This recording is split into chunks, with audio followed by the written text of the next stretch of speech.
Good morning, everybody, and welcome to our first webinar of the 2026 Innovation in Motion webinar series. We're excited to host it again this year, and we thank you all for joining us this morning.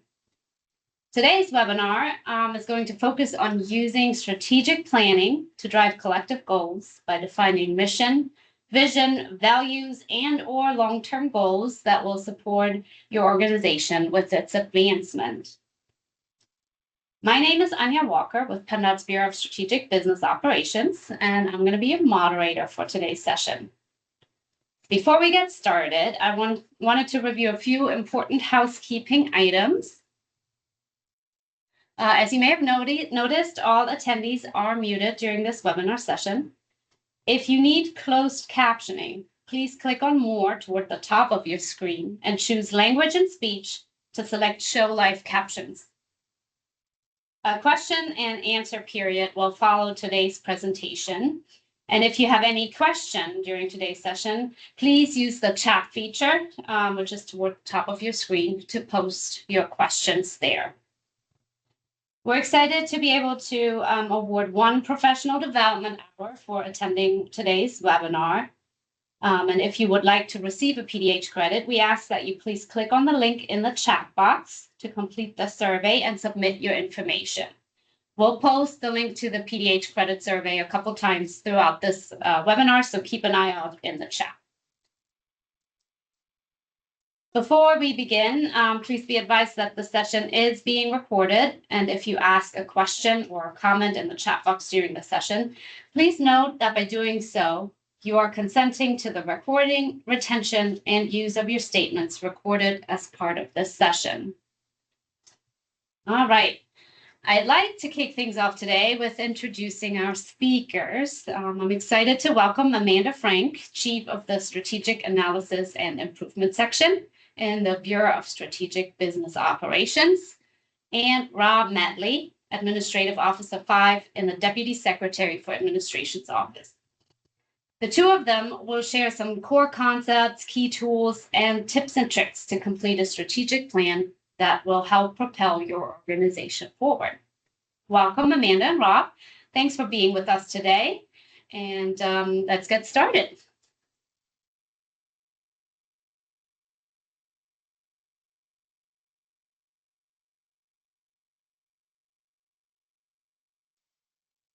Good morning, everyone. Thank you for joining us today. Our session is called Building Your Future Using Strategic Planning to Drive Collective Goals.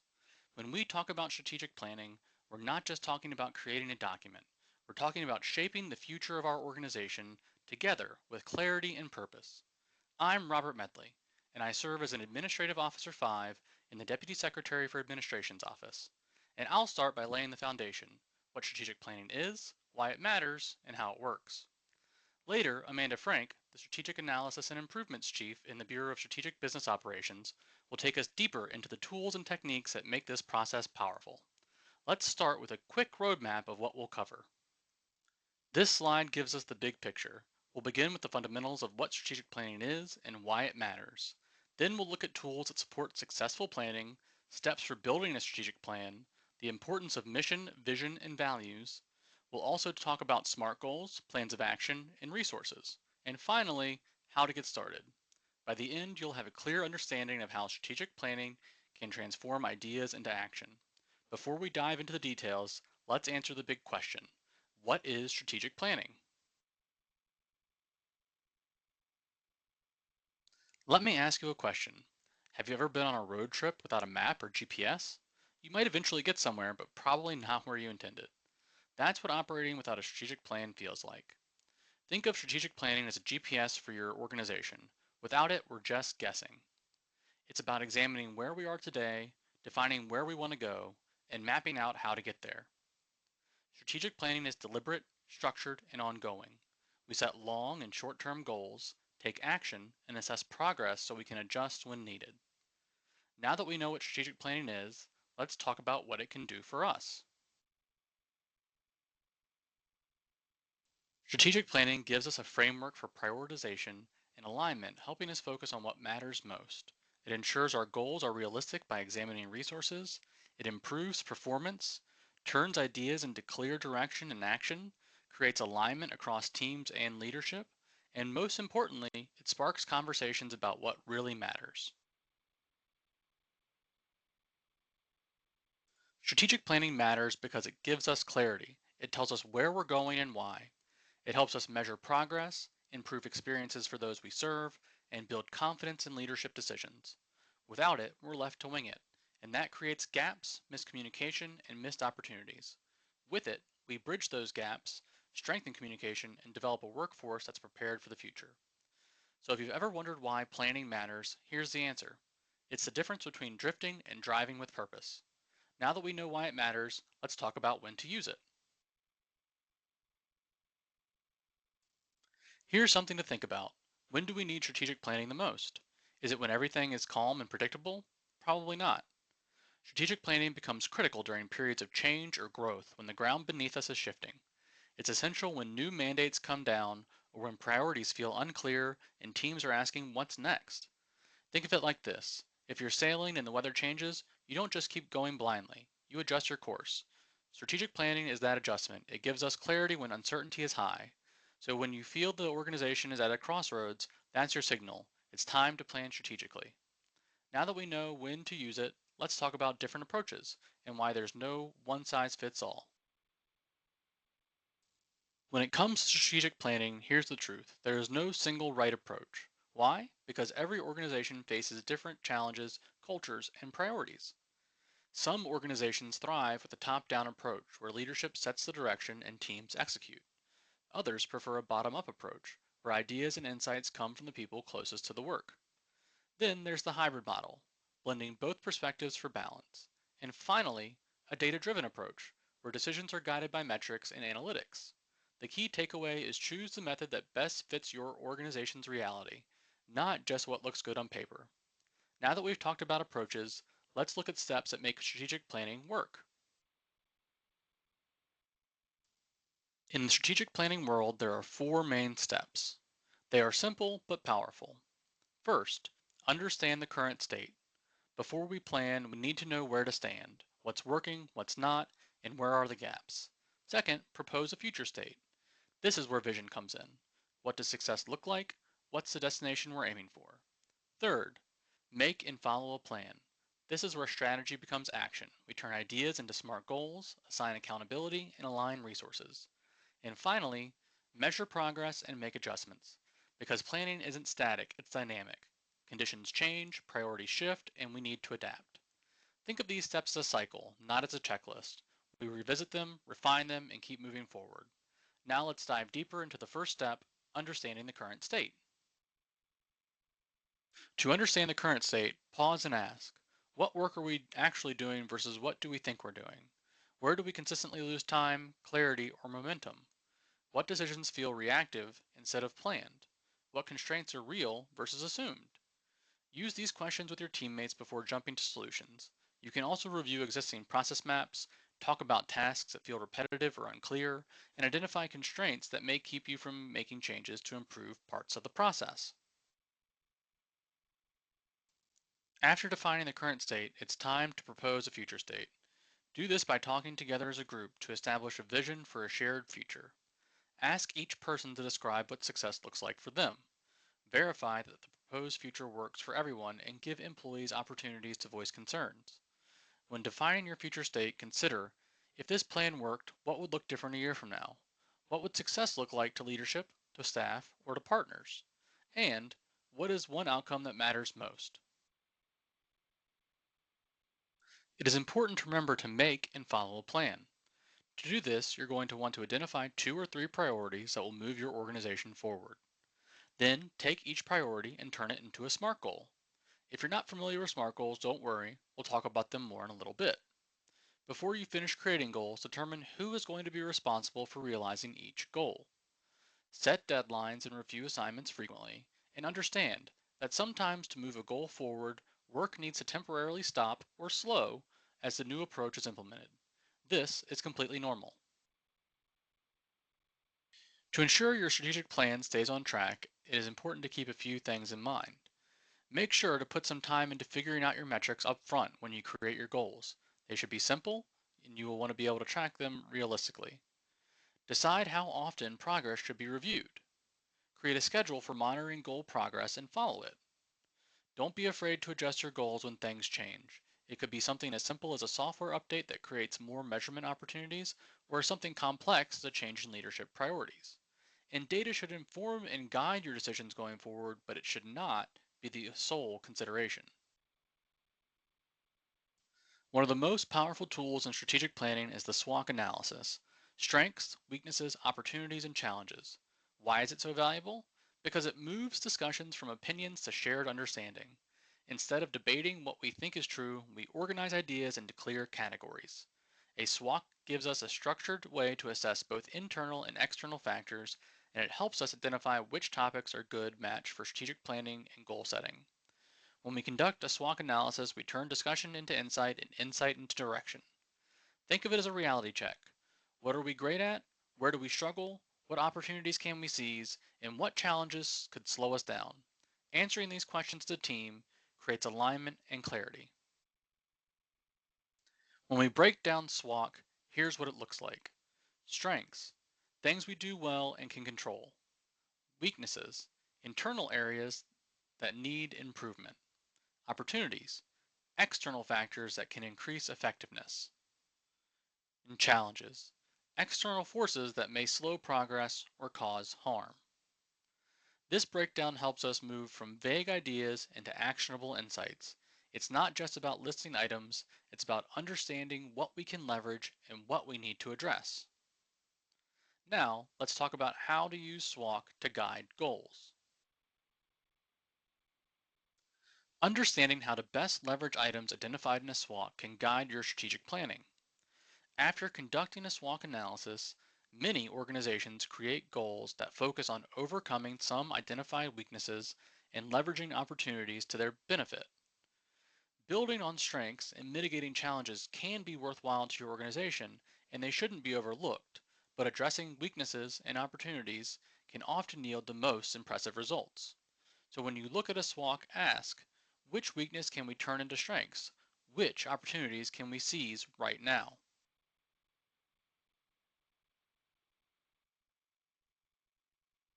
This is what a completed SWOT analysis looks like. Notice how everything is organized into four categories: strengths, weaknesses, opportunities, and challenges. This structure turns brainstorming into clarity. Instead of scattered ideas, we have a visual map of what we do well, where we need improvement, and what external factors we should watch. When you see it laid out like this, it's easy to spot patterns and decide where to focus. Now, let's look at what this process looks like in action during an in-person session. This is an example from an in-person SWOT facilitation. Each note card represents an idea contributed by the team: strengths, weaknesses, opportunities, and challenges. Why do we do it this way? Because it encourages participation and transparency. Everyone's input is visible and the group can move cards around to see connections. It's a simple technique, but it creates engagement and ownership. Now that we've seen SWOT in action, let's explore another brainstorming tool: mind mapping. Mind mapping is another way in which organizations can brainstorm topics, goals, and strategic themes. It allows organizations to use word association to explore concepts and provides opportunities where similar ideas are linked. Using mind mapping can help organizations more easily identify which ideas they want to turn into strategic goals. Mind mapping can be done easily with individuals or a small group of employees, with each addressing the map and adding their own thoughts. Start with a central theme right in the middle, then branch out with key concepts connected to that theme. Each branch represents a major category or priority. From there, add sub-branches for details, examples, or related thoughts. Remember to keep it simple, just words or short phrases, and if ideas connect across branches, draw lines to link them.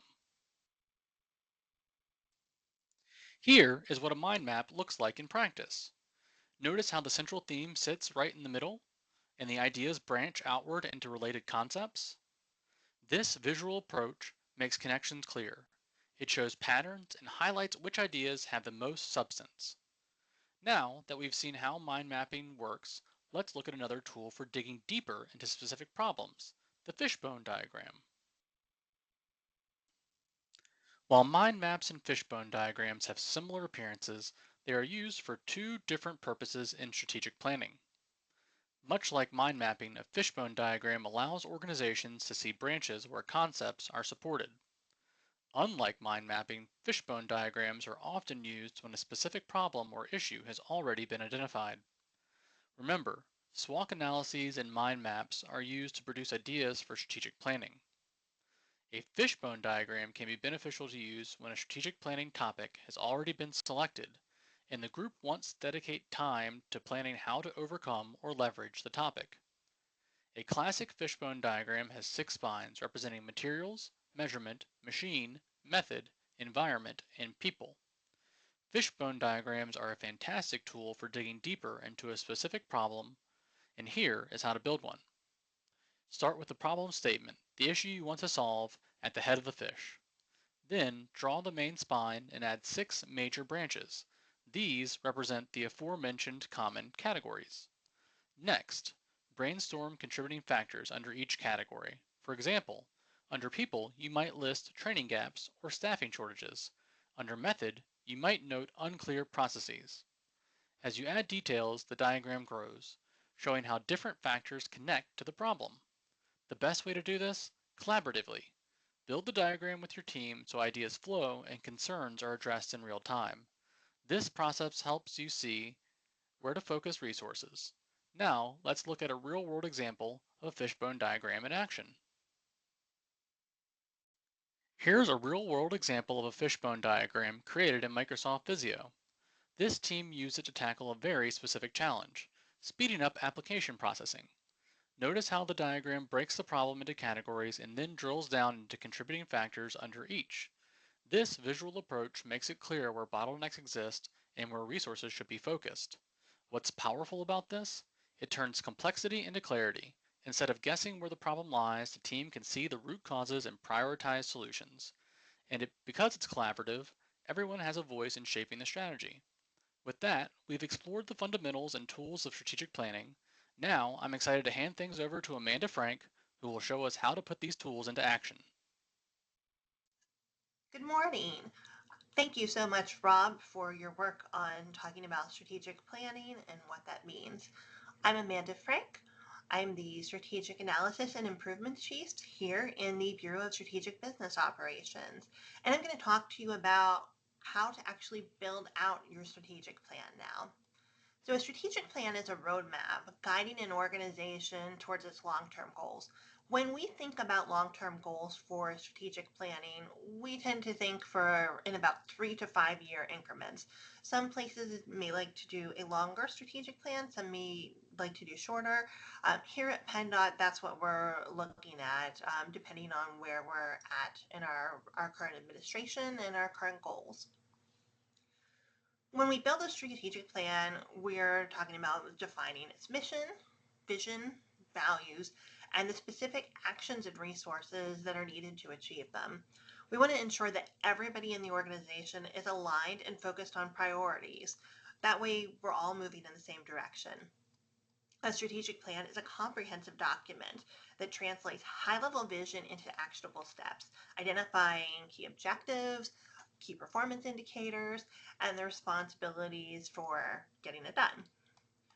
The following slides will talk us through how we are going to build out a strategic plan and how you can build out your strategic plan. And we're going to be referencing some examples provided to us by the Bureau of Workforce and Business Opportunity. Alicia Amati from BWBO has graciously joined us for the presentation today, and she will be available later for questions, so please keep that in mind as well.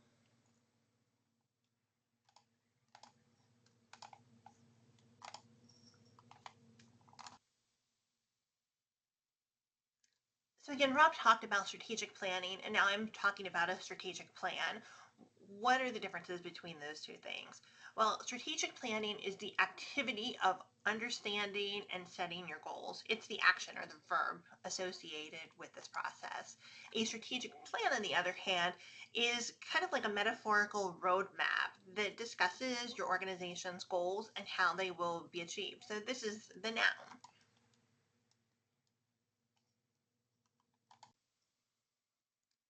While strategic plans can have different components, here are a few that are common to most plans.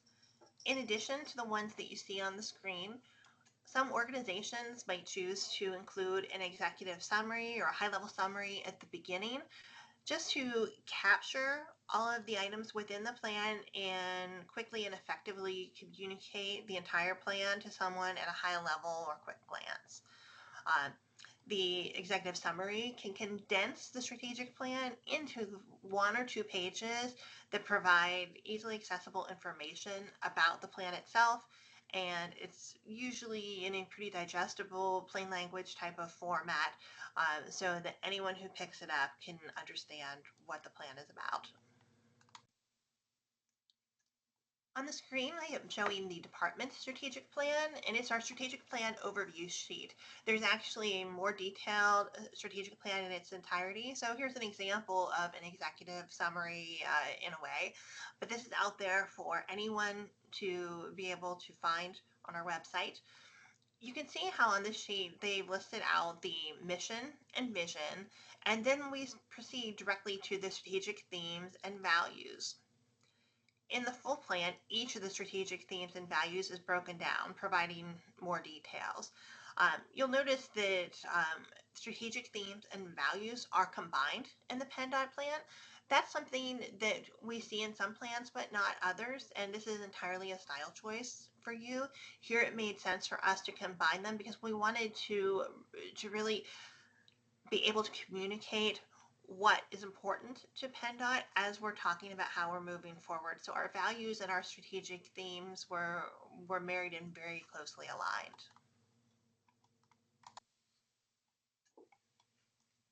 Well-written mission and vision statements are things that can ensure that each element of your strategic management process is aligned to your organization's long-term goals.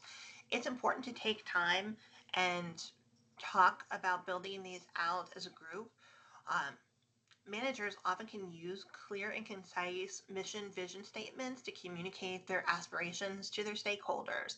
So having this a very well written mission and vision statement not only identifies and communicates where you're going and what you want to do within your organization to your stakeholders, but also to your employees, so that everyone within your organization is moving forward and looking to the same destination.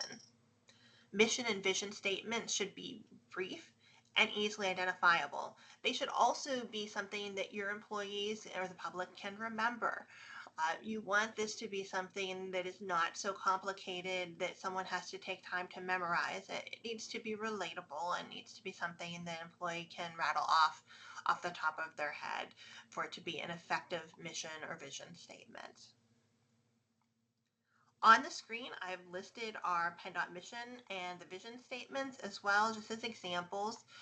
These were also shown in the previous slide as a part of that strategic plan overview sheet. We talked about the value statements and strategic themes a couple slides ago when I showed you PennDOT's strategic plan overview. Establishing clear values for your organization is going to help guide your strategic planning efforts by serving as the moral compass to deciding your goals.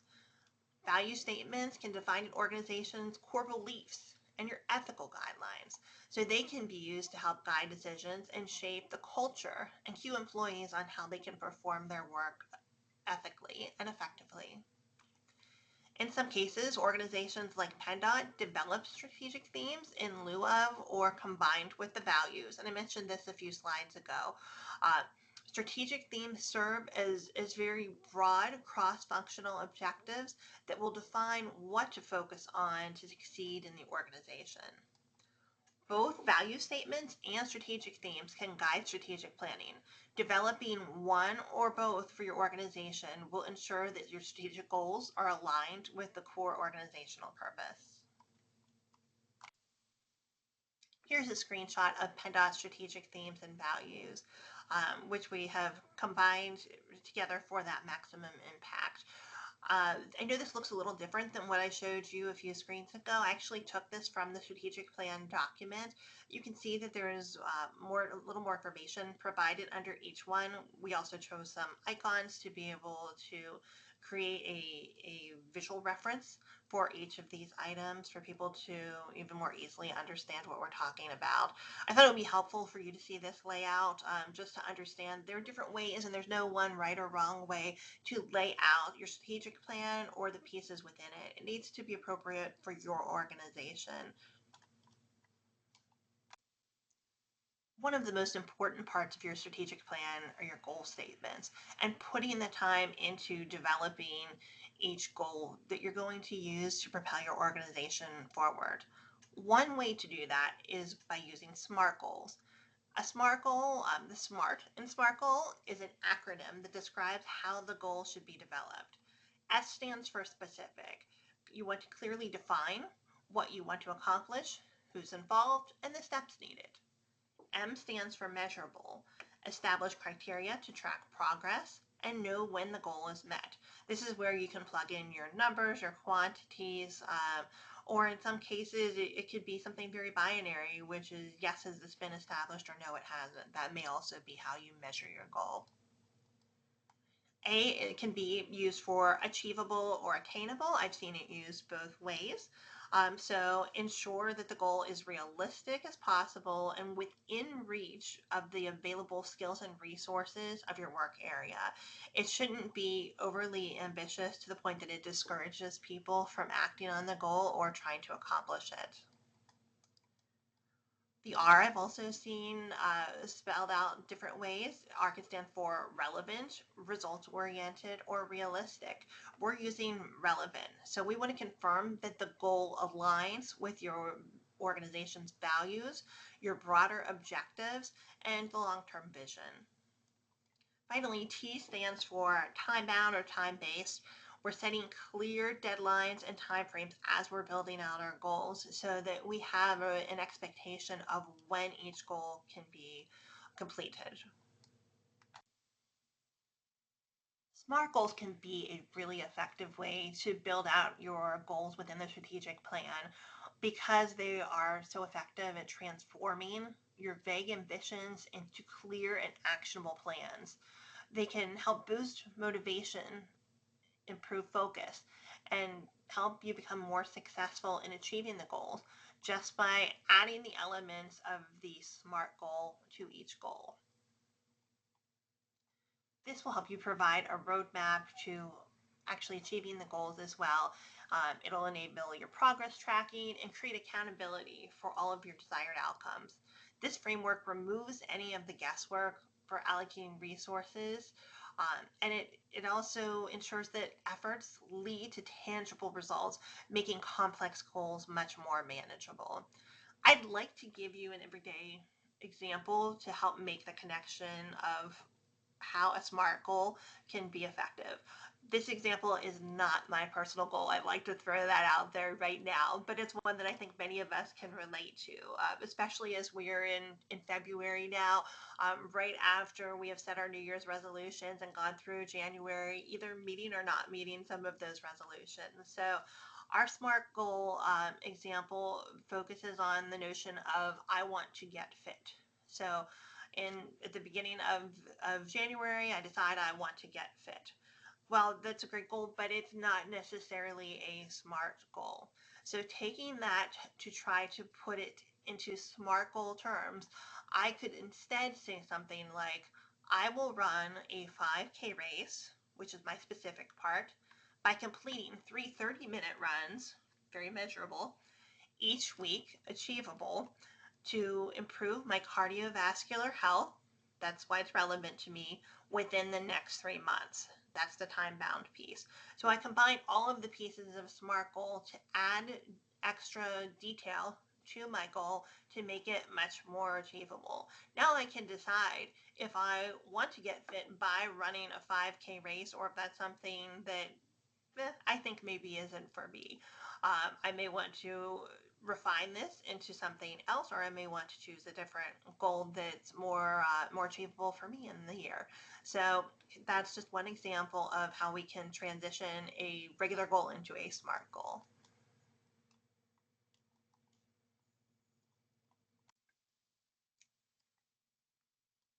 Here's another real world example of a SMART goal.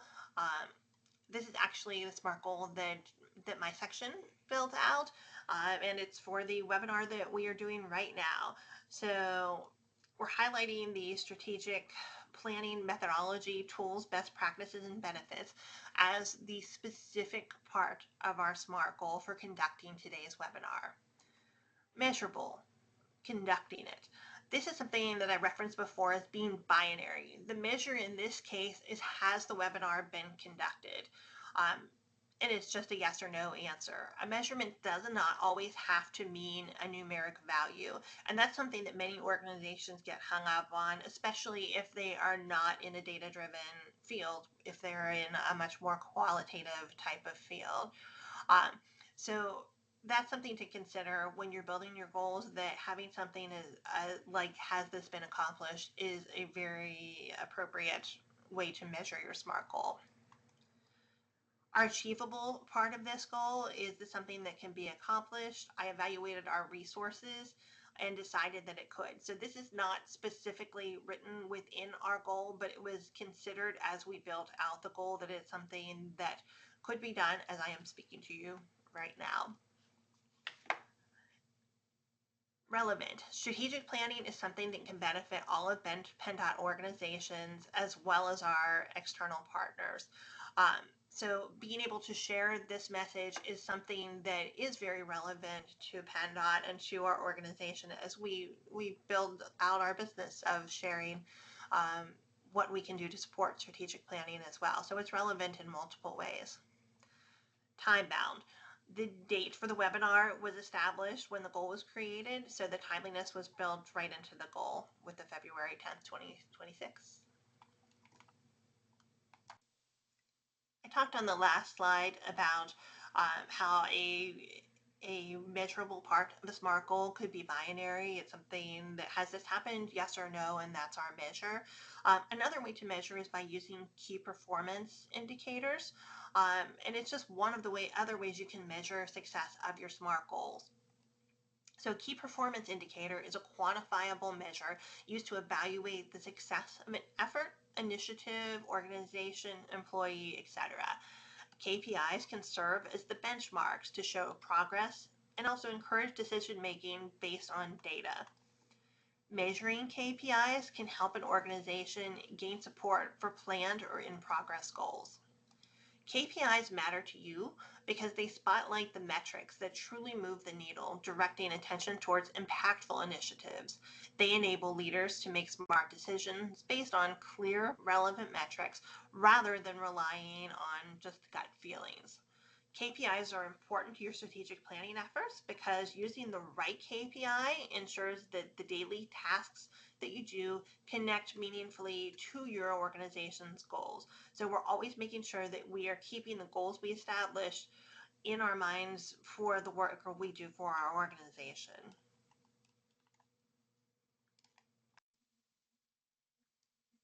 On the screen, I have two example KPIs for you. Both came from our Bureau of Workforce and Business Opportunity. The first is verify at least 15 DGS certified firms for participation in PennDOT's diverse business program through the quarterly solicitation initiative. So the target is 5 firms per quarter. They decided that's how many they wanted to try to hit to give themselves a little buffer. The data source, they shared they wanted a monthly tracking report to get that information. Assessing the frequency, they're going to check on it quarterly to see how things are going. And they have their owner identified here as the Small and Diverse Business Opportunity Section Supervisor. That's who's going to be checking these things to make sure that KPI is on task. A second one that they provided through their strategic planning efforts were providing targeted educational outreach to veteran, LGBTQ+, and disabled business owners through virtual Lunch and Learn series. It shares how many events they would like to have. They want to check on the attendance. They want to also check this goal quarterly to see how it's moving along, and they have also identified the same group, the Small and Diverse Business Opportunity Section Supervisor, to keep track of this KPI. I would encourage each of you to consider including a plan of action to reach your goal when you create your strategic plan. A plan of action is a structured to-do list comprised of lists of tasks, each task due date, and the person responsible for completing each task. A plan of action can be either very high level or it can be quite detailed. But the important thing is that you're establishing your major benchmarks to measure your progress and your timeliness to ensure that your projected goal completion is reasonable and on target as you progress through the goal. The example on the screen is taken from the Bureau of Workforce and Business Opportunities Strategic Plan template. This is very simple but very effective in its approach because it creates space for a team to list their objectives by quarter and gives anyone who is viewing their strategic plan a very high level overview of what they can expect to have happen in each of the quarters. Something like this could certainly be tailored if you have a goal that can be completed in a shorter timeline, but with the same amount of detail and information provided as what you see on screen. I mentioned that a plan of action can be high level or more detailed. The plan of action you see on screen is a more detailed plan of action. It's one that if you've worked with our organization in the past, you may have seen for our projects. There are other software and tools out there that replicate this type of format as well. And I know some of the people in our organization and our partner organizations like to use them. This creates a very clear visual though. It's just an Excel file where we're able to share the project name, who's in charge of it, and some other relevant details about the project for a quick glance dose of information. You'll notice on the left-hand side, we have a task number. I'm going to skip that and circle back to it. Typically when I'm facilitating building out a plan of action, I would start with the task complete. And let me just turn my pointer on. So this section right here, I like to start to list out all of the tasks that I need to complete right in this section. Then decide when, skipping over here to the date that it's due, when it needs to be done. Based on when it needs to be done, I will put them in order over here so I can easily filter this field to put them in date order or to be able to relate the tasks here to any kind of subplans that we build. At the very end of this, I will assign who is responsible for each task, so the task lead, and I'll capture that on this document as well. Having all of this information in one place is incredibly effective as you are working through a project. You can go back to it, see if you're on track, see what the next step is. I don't know about any of you, but often if I'm working on a project and I'm not working on it on a day-to-day basis, but I'm coming back to revisit it, I sometimes forget exactly where I'm at or what I'm doing or what I need to do next. So having a plan of action is something that will save you time as you work your projects as well. In your strategic plan, you will want to create several sentences detailing what resources you might need to have available to you to be able to accomplish your goals. These can be things that are technology purchases or improvements, supplies, training needs, staff time allocation, or other similar considerations. It's important to be specific and write these out in your plan. Because it will help you determine if it's feasible to acquire the resources needed to accomplish your goals. So taking the time and examining the resources required is just one other piece of determining if your strategic plan is on the right path. So now that you know more about strategic planning and building out a strategic plan, what happens next? Where do you go from here? So first and foremost, I'd like you to remember you're not expected to solve everything in one setting. I think it's very often our attention to sit down and try to hammer something out to move on to the next task that is due for us because we all have a lot to do. But I would argue that taking that approach with strategic planning could be very detrimental to the process. So we suggest meeting with the team to discuss the intention to begin strategic planning before you actually start. Another thing you can do is engage a neutral party to lead the discussion for succession planning. This can allow your entire team to participate without having to take on the responsibility for leading the discussion and ensuring that all voices are heard. We want everyone to have a chance to participate as equals within the meeting. If you work for PennDOT, you're welcome to contact our bureau, the Bureau of Strategic Business Operations, to engage a facilitator. I can coordinate that process for you. You can reach out to me personally, or you can reach out to our resource account, which is pd.innovations. And we monitor that account regularly, and we can work out something for you. It's important for expectations to be set for each team member when you're doing the strategic planning. So make sure that they know they are expected to participate, that you want their feedback. That's why they're there. Once you have a plan in motion, you want to make sure people understand and are clear on which items they are responsible to complete, both in following through with the strategic plan or even at the beginning when you are building out your strategic plan and you need people to do work to begin to develop your strategic goals. If you're strategic planning below the organization-wide level, so at PennDOT, that might be, at the bureau or level, or if you're in a district, that might be in your unit level. If you're doing it more in your immediate work unit, make sure you're discussing your goals with your leadership team to ensure that your plan meets their expectations and their vision. So once you have a plan in place, have a discussion with them. This will provide leadership with an opportunity to redirect plans that do not directly align with the organization's direction. Typically, you'll know these things as you go into the strategic planning process. And if you're working with our office, this is something we will coach you on. But if it's something that you're doing independently, just make sure you keep that in mind, that you want to make sure that any goals that are done at the smaller level support the goals and direction of the organization at large.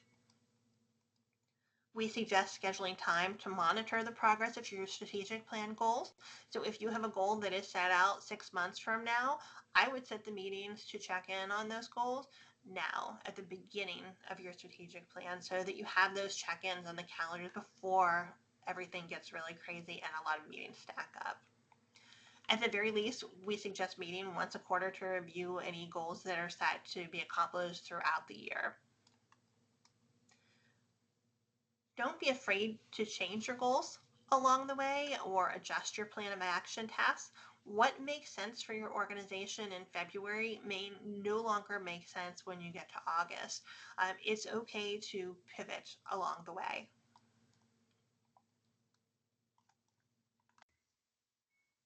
So is everyone an expert now on strategic planning? We know that's probably a little too ambitious to hope for today, but what we do hope is you have a better understanding of all of the W's related to strategic planning, what it is, why you want to do it, where it's appropriate, when it's appropriate, and how you can go about doing it.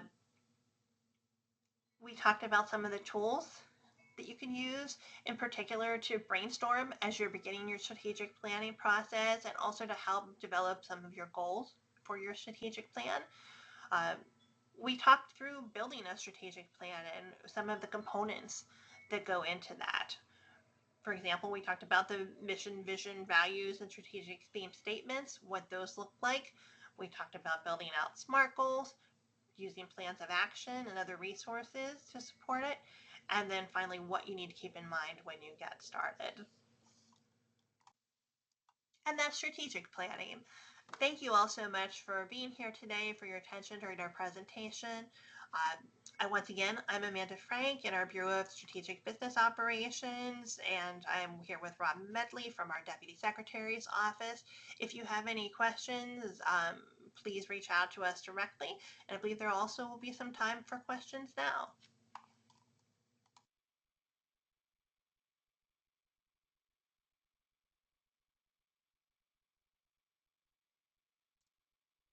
All right. Thank you, Amanda and Rob, for navigating the world of strategic planning for us and providing an informative look at how it can really help propel an organization forward.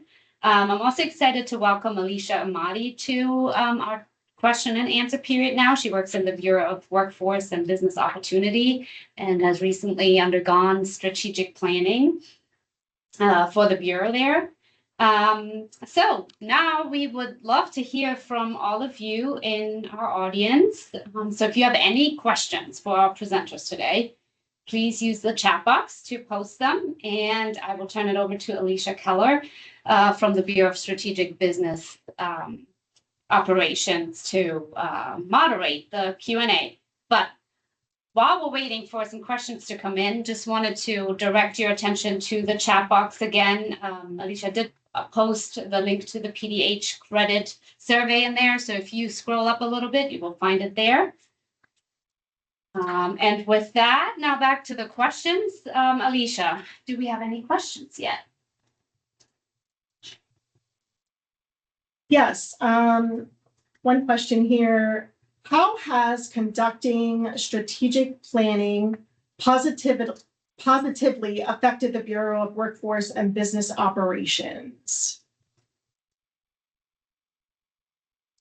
And actually, I'd like to refer that over to Alicia Amati, invite you to share your experience from the strategic planning we did together. Absolutely. Good morning, everyone. Again, I'm Alicia Amati, and I'm the Title VI Administrator with the Bureau of Workforce and Business Opportunity. And to answer that question, using the strategic goals has been really successful for us. Just to give you some things that were really beneficial, we use the strategic plan or the strategic goals to help strengthen our goals surrounding civil rights compliance. So for Title VI, it really helped us to expand equitable access and improve our language access. And it really helped to keep us accountable and still accountable to our goals that we set forth within the year. So I'd say that it's really good at helping you to structure your unit, to give you the organization that's needed. And it's really good to give you the measurable and quantitative goals that you can follow throughout the year. And it also really helps you to know what each person's focal point is when it comes to assigned duties, tasks, and goals. So it just keeps things very much so aligned so that you know, okay, who's working on what and how long it's going to take to do such and such project. And again, to broaden your horizons when it comes to your unit's goals. So for us, one thing that we wanted to do is work on partnerships more so in the year 2026. So being that we were able to outline our plan, it's helping us to make the necessary partnerships to do outreach and to really, clearly see your mission, your section purpose, and clear objective. So that's kind of a nutshell of why I think it's really important to have your strategic plan and goal for your organization.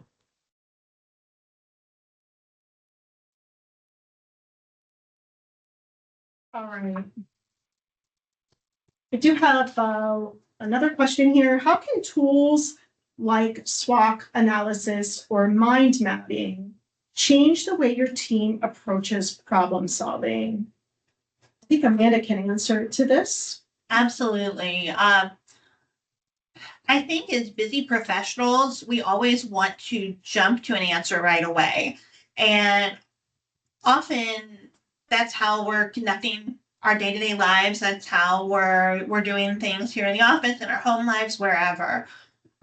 So taking the time to do mind mapping or to map something out through a SWOT analysis, number one, it slows us down. It gives us an opportunity to think through the mechanics of each of those activities, to step back from just jumping to the solution.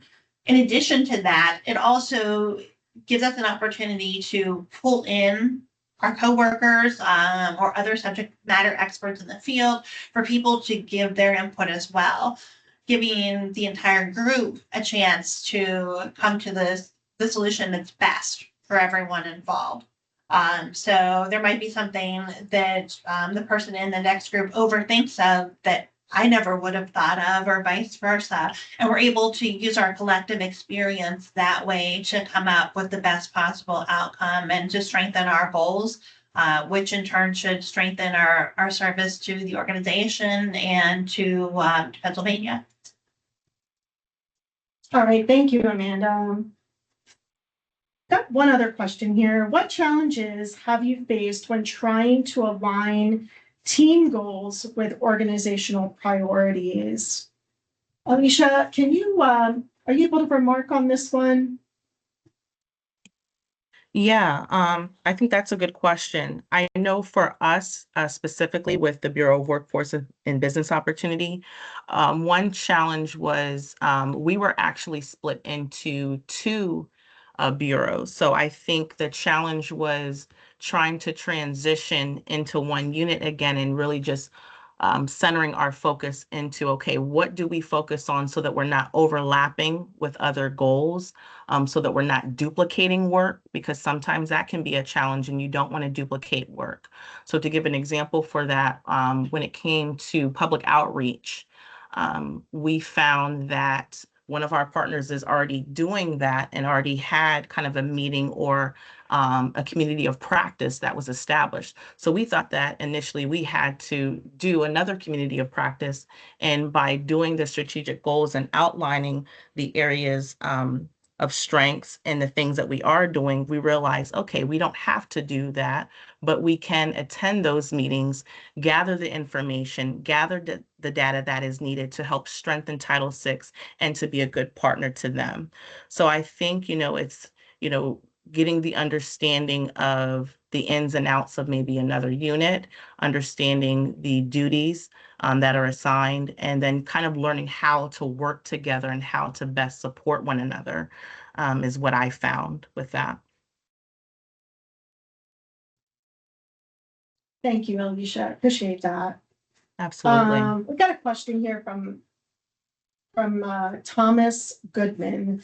He asks, what if there's no unity in the unit starting with leadership? How do you expect us to succeed?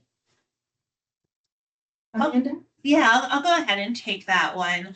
That's a really good question, and it's something that I think a lot of us deal with, getting people in our team to be in the same space mentally, professionally, when we start a project of any type.